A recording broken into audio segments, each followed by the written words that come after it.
నమస్తే విజయవాడ. నమస్తే నమస్తే.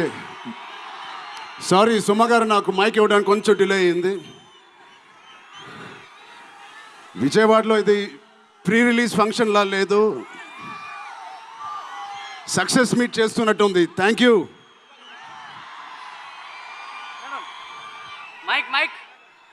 కేశినేని చిన్ని గారికి, దుర్గేష్ గారికి ఇంత గ్రాండ్ సపోర్ట్, ఇంత గ్రాండ్ ఈవెంట్కి సపోర్ట్ చేసినందుకు మీకు, మీ టీం అందరికీ చాలా చాలా థ్యాంక్ యూ సార్. ఇంత షార్ట్ నోటీస్ చేసినందుకు.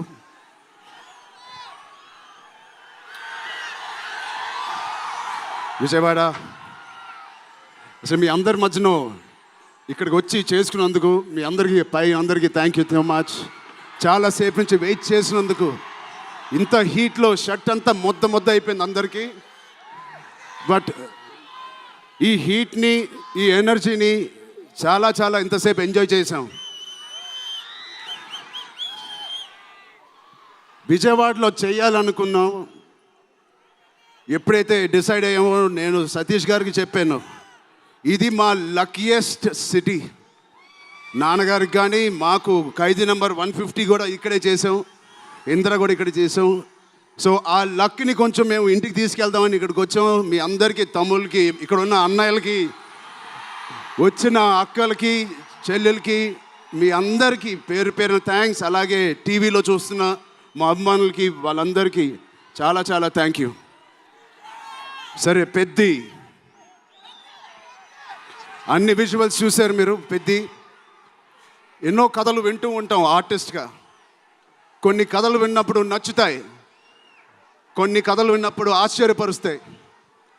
బట్ పెద్ది అనే కథ మాత్రం విన్నప్పుడు ఎక్కడో గుండెలో నా హృదయానికి చాలా దగ్గరగా హద్దుకుని ఉన్న ఒక కథ. ఇలాంటి కథ మా నాన్నగారు చెప్పినట్టు 10 సంవత్సరాలకు ఒకసారి వస్తుందేమో ఇలాంటి కథ. అలాంటి కథ నాకు వచ్చినందుకు ఫస్ట్లీ నా సుకుమార్ గారికి, బుచ్చిబాబు గురువు గారికి నేను మనస్ఫూర్తిగా థ్యాంక్స్ చెప్పుకుంటున్నాను. నా దారిలో, నా ఈ సినిమా జర్నీలో నాకు ఇలాంటి ఒక కథ ఇచ్చినందుకు. ఇది నా లైఫ్ లాంగ్, నా సినిమా లైబ్రరీలో వన్ ఆఫ్ ద టాప్ ఫిల్మ్స్గా నిలిచిపోతుంది. పెద్ది చాలా చేసింది, నన్ను వ్యక్తిగతంగా ఒక మంచి దారిలోకి మార్చింది. ఒక యాక్టర్గా నాకు చాలా సాటిస్ఫాక్షన్ ఇచ్చింది. Love you. అలాగే ఇది నాకు బుచ్చి గారు చెప్పినప్పుడు ఇది ఒక సినిమా స్టోరీ లాగా చెప్పలేదు, ఒక వ్యక్తి జర్నీ లాగా, ఒక ప్రయాణం లాగా ఒక కథ మొత్తం నరేట్ చేశారు నాకు. ఇది మామూలు సబ్జెక్ట్ కాదు, ఇది ఎగిసిపడే ఒక మనిషి కథ కాదు. కిందకి పడిన మనిషి లేచి ఎలా నించుంటాడో అలాంటి కథ ఇది. అందరూ కష్టం గురించి మాట్లాడుతున్నారు. అరే, ఇలాంటి కథ కోసం కాకపోతే ఎప్పుడు కష్టపడతామండి. కష్టంతో చేసిన పని కాదు, చాలా ఇష్టంగా, ప్రేమతో చేసిన పని. ప్రతిరోజు లెగిసి పొద్దునే షూటింగ్ ఎప్పుడు వెళ్ళాలా, జిమ్ చేసి షూటింగ్ ఎప్పుడు వెళ్ళాలా అని అనిపించిన one of the rarest films నాకు. బహుశా ఒక మగధీర కనిపించింది, రంగస్థలానికి కనిపించింది, RRR కనిపించింది, మళ్ళీ నాకు పెద్దిగా అనిపించింది. అలాంటి భావం, అలాంటి ఒక ఎక్స్పీరియన్స్ ఇచ్చిన మా బుచ్చిబాబుకి స్పెషల్గా థ్యాంక్స్ చెప్పాలి. బుచ్చిబాబు ఇది నాకు కథ నరేట్ చేసి ఇంట్లో నిజంగా చాలా ఆశ్చర్యపోయిన, తన బుర్ర ఎలా పనిచేస్తుందో అని. ఇంత అద్భుతంగా రాసి పెట్టుకోండి. ఇండియాలో నంబర్ 4 or 3 టాప్ డైరెక్టర్స్లో బుచ్చిబాబు పేరు ఉంటుంది ఫ్యూచర్లో.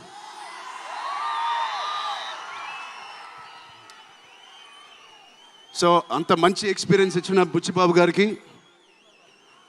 చాలా థ్యాంక్ యూ. ఇలాంటి సినిమా ఒప్పుకోవడానికి నాకు ఒకటే బలం నా మనసులో, ఇలాంటి సినిమా చెయ్యాలి అని. ఎవరు కాదు, అది మీరే మీకోసమే. నిజంగా ఏ ఆర్టిస్ట్కైనా వాళ్ళ అభిమానుల నుంచి, వాళ్ళ శ్రేయోభిలాషుల నుంచి ఇలాంటి ఎక్సైట్మెంట్, ఇలాంటి ఎంకరేజ్మెంట్ లేకపోతే ఎందుకు చేయాలండి సినిమాలు?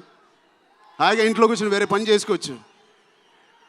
మీకోసం చేతులు ఇరక్కొట్టడమే కాదు, రక్తం చింది కూడా పని చేస్తాను మీకోసం.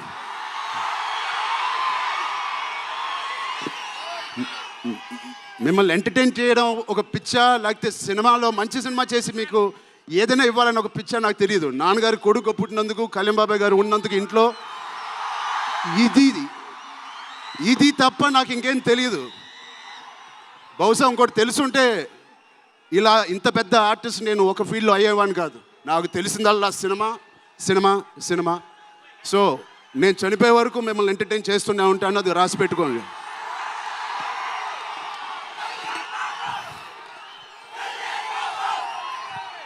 సో మా టెక్నీషియన్స్ గురించి మాట్లాడాలంటే ఫస్ట్ మా రత్నవేల్ గారి గురించి. ఇది 4వ సినిమా రత్నవేల్ గారితో. ఇంత బ్యూటిఫుల్గా మమ్మల్ని అందరినీ ప్రజెంట్ చేసి ఆయన సీనియారిటీని మాకు సపోర్ట్గా ఇచ్చిన ర్యాండీ గారికి ఆయన స్పెషల్ థ్యాంక్ యూ. అలాగే పనిచేసిన అవినాష్ కొల్లా గారికి థ్యాంక్ యూ సో మచ్. అద్భుతంగా ఇచ్చారు మా పెద్ద వరల్డ్ని. Naveen Nooli thank you so much, fantastic editing. మిగతా టెక్నీషియన్స్ అందరూ, మా అనంత్ శ్రీరామ్ గారు, బాలాజీ గారు, మా choreographer Jani master, Bosco master, thank you so much. మిగతా సింగర్స్ అందరికీ థ్యాంక్ యూ సో మచ్. మా సతీష్ గారి గురించి చెప్పాలి. మొదటి సినిమా ప్రొడ్యూసర్ లాగా కాదు, ఒక 50 సినిమాలు తీసిన ప్రొడ్యూసర్ లాగా ఆయన దీనికి పనిచేశారు. ఆయన ఒక పెద్ద కన్స్ట్రక్షన్ కంపెనీకి యజమాని. దాంట్లో కూడా ఒక నంబర్ 1 స్థాయిలో ఆయన ఎదుగుతూ వెళ్తున్నారు. ఆయనకి ఏం పని ఇచ్చినా ఇంత చిత్తశుద్ధితో, ఇంత డెడికేటెడ్గా చేయలేదు. ఆయన చేస్తారు. మామూలుగా నేను పనిచేసిన 1-2 ప్రొడ్యూసర్లు టీ తాగి భోజనానికి వచ్చి వెళ్ళిపోతారు.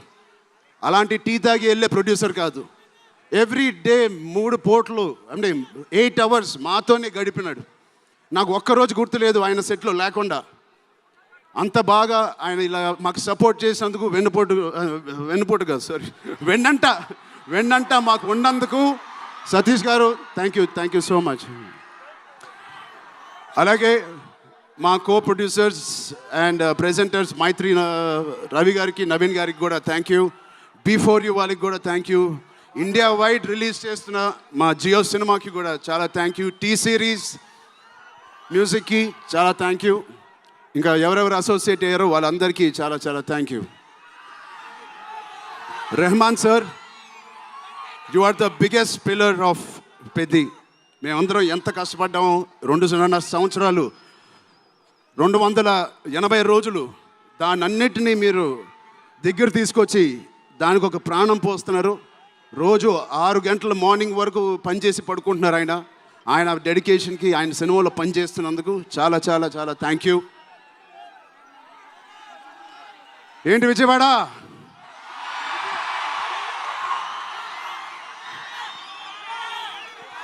ఈసారి ఎవరి పేరు మర్చిపోలేదు కదా నేను.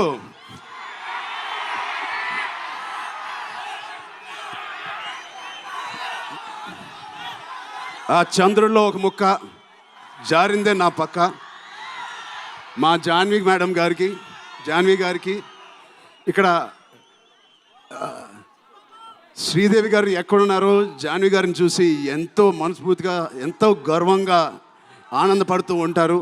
అలాంటి జాన్వి గారు ఈ సినిమాలో మాతో పనిచేసినందుకు చాలా చాలా థ్యాంక్ యూ జాన్వి గారు. You are the happiness of the film. You bring joy to all of us when you come on stage, the way you work. చాలా చాలా పెద్ద లైఫ్ ఉంది మీకు. I wish you so much all the best. మీ అమ్మగారి కన్నా చాలా పెద్ద హీరోయిన్ అవ్వాలని కోరుకుంటున్నాను.